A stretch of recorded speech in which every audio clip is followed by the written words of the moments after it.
Hi guys, welcome you all to the channel.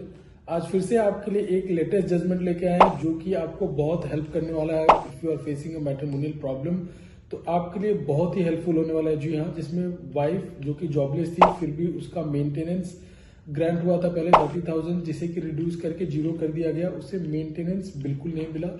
तो ये judgement बहुत इंपॉर्टेंट होने वाला है आपके लिए, बिकॉज ये 2024 का आई बिलीव बहुत इंपॉर्टेंट जजमेंट है हस्बैंड्स के लिए। तो चलिए वीडियो स्टार्ट करते हैं। वीडियो स्टार्ट करने से पहले I would like to request, अगर आपने अभी तक चैनल को सब्सक्राइब नहीं किया है तो please subscribe the channel and video को लाइक और शेयर करना ना भूलें।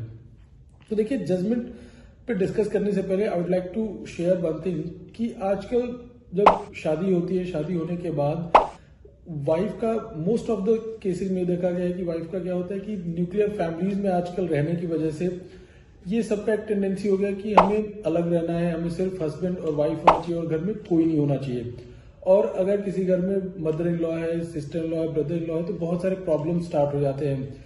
उनसे झगड़ा या फिर कोई भी कुछ बोल दे तो वो चीजें बर्दाश्त नहीं करना कि मैं ये बेयर नहीं कर सकती, मैं बर्दाश्त नहीं कर सकती। तो हस्बैंड को प्रेशराइज करना कि भाई अब आप अलग रहो, हम इन लोगों के साथ नहीं रह सकते, इनके साथ नहीं रहना चाहते।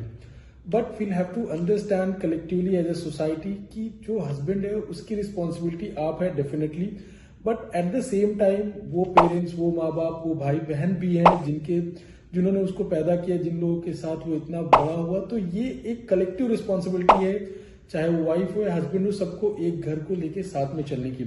तो ये जो जजमेंट है ऐसा ही कुछ इसमें हस्बैंड को फेस करना पड़ा। तो चलिए जानते हैं सबसे पहले क्या हुआ। जो वाइफ थी वो घर छोड़ के चली जाती है, जाने के बाद एक मेंटेनेंस का केस फाइल करती है ट्रायल कोर्ट में। और ट्रायल कोर्ट में फाइल करने के बाद जब हस्बैंड का रिप्लाई देता है उसमें, तो हस्बैंड ये बोलता है कि वाइफ फर्स्ट ऑफ ऑल ये बोलती है कि ये लोग मुझसे दहेज की डिमांड कर रहे थे और मेरे को बहुत ही प्रताड़ित कर रहे थे, ये सारी चीजें बोलती है। तो husband eight the same time ये बोलता है अपने रिप्लाई में कि जो वाइफ है वो मदर इन लॉ और मेरी ग्रैंड मदर उनके साथ नहीं रहना चाहती, उनकी देखभाल नहीं करना चाहती और वो चाहती है कि मैं उनके साथ रहूं। But trial court being trial court, आप भी जानते हैं कि ट्रायल कोर्ट जाता है, कुछ भी फैक्ट्स एंड सर्कमस्टेंसेस कुछ भी हो, इट डजंट मैटर, सीधे जजमेंट पास कर देना है और मेंटेनेंस ग्रांट कर देना है। जिसमें कि मेंटेनेंस वाइफ के लिए जो था उसमें 30,000 और जो एक माइनर सन था उसके लिए 15,000 पर मंथ, यानी टोटल जो मेंटेनेंस ग्रांट हुआ 45,000 रुपीज पर मंथ का ग्रांट हो गया। हस्बैंड जाता है अपील में और अपील में हस्बैंड कोर्ट के सामने ये सारी चीजें रखता है कि ये खुद की अपनी मर्जी से घर छोड़ के चली गई, ये मेरे पेरेंट्स के साथ झगड़ा करती थी, मेरी मदर के साथ और मेरी ग्रैंड मदर के साथ, और घर छोड़ के खुद की मर्जी से गई है। ये सारे एविडेंसेस उसने कोर्ट में प्रोड्यूस किए जो कि ऑलरेडी ट्रायल कोर्ट में लगा रखा था। और ये भी बोला कि अपनी मर्जी से जाने के बाद मुझे ये भी फोर्स कर रही थी, ये भी प्रेशराइज कर रही थी कि मैं अलग रहूं, अपने पेरेंट्स को छोड़ के किधर रहूं, जो कि पॉसिबल नहीं है। Because being a son it's my duty कि मैं उनको देखूं, उनकी देखभाल करूं। तो कोर्ट ने जो कोर्ट ने था उसने ये ऑब्जर्व किया कोर्ट ने कि भाई जो वाइफ है वो अपने लॉज के साथ नहीं रहना चाहती, हस्बैंड को प्रेशराइज करती है कि वो अलग रहे, उनके साथ नहीं रहे, एंड अपनी मदर इन लॉ और अपनी जो ग्रैंड मदर है उनका भी देखभाल नहीं करती, उनके लिए इवन खाना भी नहीं बनाना चाहती। तो कोर्ट ने एक इसमें ये अपना ओपिनियन दिया कि बीइंग एन इंडियन फीमेल आपकी ये ड्यूटी है कि आप अपने जो मदर इन लॉज हैं उनकी देखभाल करें और जो एजिड पेरेंट्स हैं उनकी देखभाल करना आपकी ड्यूटी है।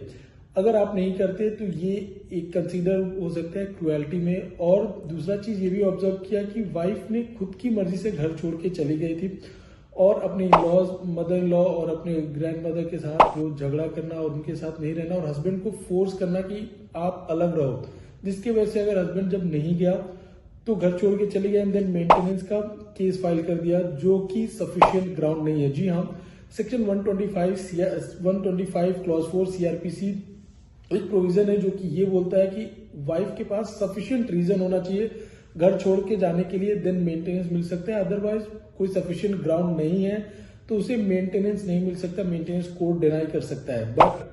बट जो ट्रायल कोर्ट है, हमेशा ये देखा गया है कि trial court being trial court कुछ भी सर्कमस्टेंसेज वो नहीं देखना है, उसमें जजमेंट पास कर देना है, भाई आपको इतना मेंटेनेंस ग्रांट हो गया, हस्बैंड को देना है। बट जब हस्बैंड अपील में जाता है तो अपीलेट कोर्ट ने जो वाइफ का मेंटेनेंस था 30,000 का उसको डिनाई कर दिया एंड मेड इट 0। बट जो माइनर सन था उसका मेंटेनेंस 15,000 से थोड़ा बढ़ा के 25,000 कर दिया, कंसीडरिंग द हस्बैंड, जो फादर था, जो हस्बैंड था, उसका जो इनकम है, उसको इनकम को कंसीडर करते हुए सन का जो माइनर सन था उसका मेंटेनेंस बढ़ा दिया। तो देखिए ये सारी चीजें आपके साथ भी होती है। इनफैक्ट बहुत सारे ऐसे लोग हैं जिनके साथ ये प्रॉब्लम सिचुएशंस होती हैं कि उनकी वाइफ खुद की मर्जी से चली जाती है, केस फाइल किया और उसे मेंटेनेंस भी मिल जाता है। तो देखिए कभी भी अगर आपके साथ ऐसा होता है तो ये जजमेंट आपके लिए बहुत ही इंपॉर्टेंट होने वाला है। अगर आप ऐसा कुछ फेस करें तो ये जजमेंट यूज कर सकते हैं आप, but I would always suggest कि आप कभी भी अपने जो भी एविडेंसेज है उससे ढंग से कलेक्ट करें, ठीक से प्रोड्यूस करें कोर्ट में, सो दैट आपको रिलीफ मिल सके। तो आई बिलीव कि ये जजमेंट आपके लिए काफी हेल्पफुल होने वाला है और मैं ये जो जजमेंट है इसका लिंक डिस्क्रिप्शन बॉक्स में डाल दूंगा, सो दैट आप इसे डाउनलोड करके पढ़ सकते हैं, यूज कर सकते हैं अपने मैटर्स में। तो आई होप ये वीडियो आपको समझ में आया होगा। इस वीडियो से रिलेटेड अगर कोई भी डाउट है तो आप कमेंट सेक्शन में पूछ सकते हैं। Thank you.